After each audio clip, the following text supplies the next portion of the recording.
Gimana caranya bikin orang lain bisa suka sama kita? Apalagi sama orang baru.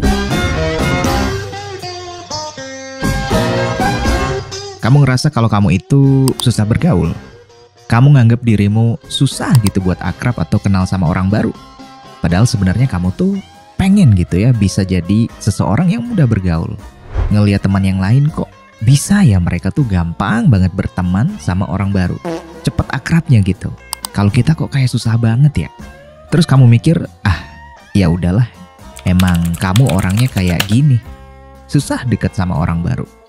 Mungkin karena kamu introvert lah, karena kamu pemalu lah, atau karena kamu bingung mau ngobrol apa. Terus kamu mikir, ya udah kamu orangnya emang kayak gitu, nggak bisa dirubah. Well, sebenarnya nggak gitu. Sedikit tentang introvert dan extrovert. Ada sedikit kesalahan stigma kalau introvert itu orang yang selalu dikaitin sama mereka tuh antisosial. Sebenarnya enggak. Jadi kata Casely Kilam, dia adalah seorang social scientist dan founder dari Social Health Labs. Orang introvert itu juga membutuhkan koneksi sosial. Cuman yang membedakannya adalah seberapa banyak dan koneksi atau hubungan yang kayak gimana sih. Orang introvert biasanya membangun hubungan itu secara perlahan atau secara gradual gitu. Sementara kalau extrovert itu cenderung kayak bisa langsung temenan gitu. Cuman dalam sekali ngobrol bisa langsung cepet klik gitu. Ini karena salah satu ciri-ciri orang extrovert adalah mereka itu mau mengambil inisiatif. Inisiatif buat ngajak ngobrol duluan gitu. Biasanya mereka-mereka nih yang sesama stranger atau orang asing gitu ya, mereka yang sering buka topik obrolan duluan gitu. Nah, tapi bukan berarti kalau kamu yang introvert, kamu jadi susah gitu buat disukai sama orang. Enggak, kamu juga bisa kok. Dengan salah satunya adalah ngikutin beberapa prinsip-prinsip yang ada di video ini. Nah, prinsip ini referensinya dari buku karyanya Dale Carnegie. Judulnya adalah How to Win Friends and Influence People. Dijamin, prinsip ini tuh bisa banget jadi tools kamu supaya bisa disukai. Misalnya kalau ketemu sama orang baru, entah di sekolah, di kampus, di tempat kerja, atau dimanapun lah. Prinsip pertama, dorong orang lain agar mau cerita tentang diri mereka. Ini udah lumrah aja ya kalau hampir semua orang itu suka ngomongin tentang diri mereka sendiri. Entah itu prestasinya, kisah hidupnya, unek-uneknya, dan lain-lain. Kenapa? Karena membicarakan diri sendiri itu menimbulkan perasaan menyenangkan. Ada penelitiannya nih. Jadi kalau saat berbicara tentang diri sendiri, ternyata ada hubungannya nih sama bagian otak kita yang ngatur value dan motivasi. Nah, area otak ini juga aktif atau bekerja di saat kita kayak makan makanan yang enak atau bahkan saat berhubungan seks. Jadi simpelnya, hal ini tuh menyebabkan rasa nyaman dan kepuasan. Jadi kalau kita mancing orang nih, supaya mereka bisa cerita tentang diri mereka gitu ya. Dengan kata lain, kita tuh sebenarnya membuat mereka merasa nyaman dan mereka bakal suka gitu sama kita. Kenapa? Karena mereka merasa penting. Mereka merasa didengarkan gitu. So next time, kalau bingung misalnya mau buka obrolan dengan apa, ingat prinsip ini. Dorong mereka cerita tentang diri mereka. Prinsip selanjutnya adalah kasihlah pujian yang jujur dan tulus.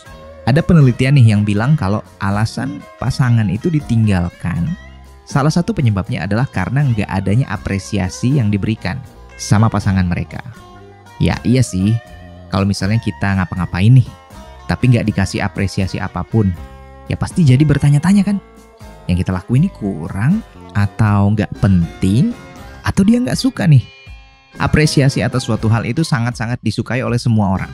Contohnya kayak misalnya kamu di tempat kerja deh. Pasti seneng kan misalnya hal kecil yang kamu lakuin itu diapresiasi entah sama bos atau sama teman kerja. Hal ini tuh sangat berarti gitu buat orang ya. Sebagaimana kita juga pengen mendapatkan apresiasi yang sama dari orang lain.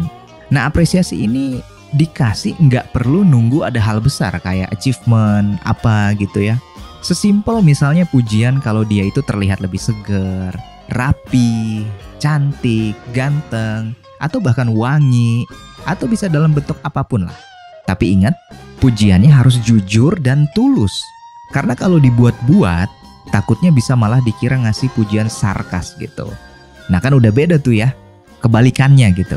Kita pengen disukai orang, malah jatuhnya sarkas, malah dibenci sama orang nanti. Prinsip ketiga, cara paling benar untuk menang debat atau argumen sama orang lain adalah dengan tidak berdebat sama sekali. Jadi saat debat nih, dua pihak kan pasti merasa mereka yang paling benar ya. Nggak ada kemenangan dalam debat. Kalau kamu kalah, ya berarti argumenmu kalah gitu. Tapi kalau kamu menang, justru kamu juga tetap kalah. Ngerti nggak maksudnya? Maksudnya gini, let's say rupanya kamu yang menang debat gitu ya, dan ngebuktiin kalau lawanmu itu salah. Terus habis itu apa? Kamu yang menang debat mungkin ngerasa oke, biasa aja, atau malah seneng karena terbukti benar gitu. Tapi enggak dengan lawan debatmu. Kita membuat dia ngerasa inferior, merasa kecil gitu ya. Kita nyakitin pride-nya dia gitu. Dan jadinya dia tuh kayak kelihatan bego gitu, apalagi di sebuah forum. Dan pastinya tidak ada orang yang pengen ngerasa atau ada di posisi kayak gitu. Termasuk kamu juga nggak mau kan?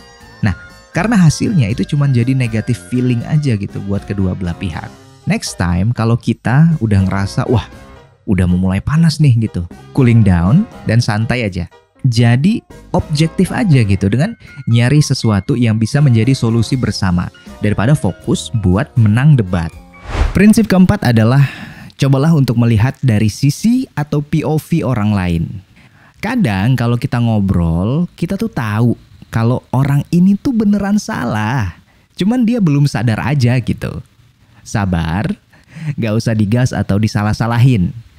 Cobalah untuk menjadi bijak dan pengertian. Ya mungkin kamu lebih tahu karena kamu mungkin duluan baca, tapi bukan berarti dia lebih bodoh kan? Nah, cobalah bayangin kamu ada di posisi dia. Ditukar nih, kamu bakal gimana? Nah, dengan kita mencoba untuk memahami POV orang lain, ini tuh sebenarnya ngebantu banget untuk kita sendiri nih, buat hemat waktu dari kayak nyalah-nyalahin dia lah, nyari pembenaran, atau bahkan malah jadinya berdebat. Prinsip terakhir sangat simpel, yaitu tersenyum. Mudah banget kan? Tapi apa hubungannya dengan senyum? Tahu nggak? Saat manusia berinteraksi dengan bayi dan anjing, itu pasti ada perasaan happy kan? Positive energy. Nah, ekspresi happy ini adalah tanda kemauan berinteraksi yang sangat besar. Dengan ngelihat bayi, atau misalnya pas kita mau berinteraksi dengan anjing, secara nggak sadar kita tuh jadi happy karena melihat senyuman mereka. Nah, segitu powerfulnya efek senyuman loh. Kita pasti lebih suka ngobrol sama orang yang senyum ke kita dibanding orang yang cuek ke kita kan? Ya jawabannya udah pasti. Tapi gimana kalau kita tuh lagi nggak mood buat senyum? Ya sekalipun kamu broken inside, Cile.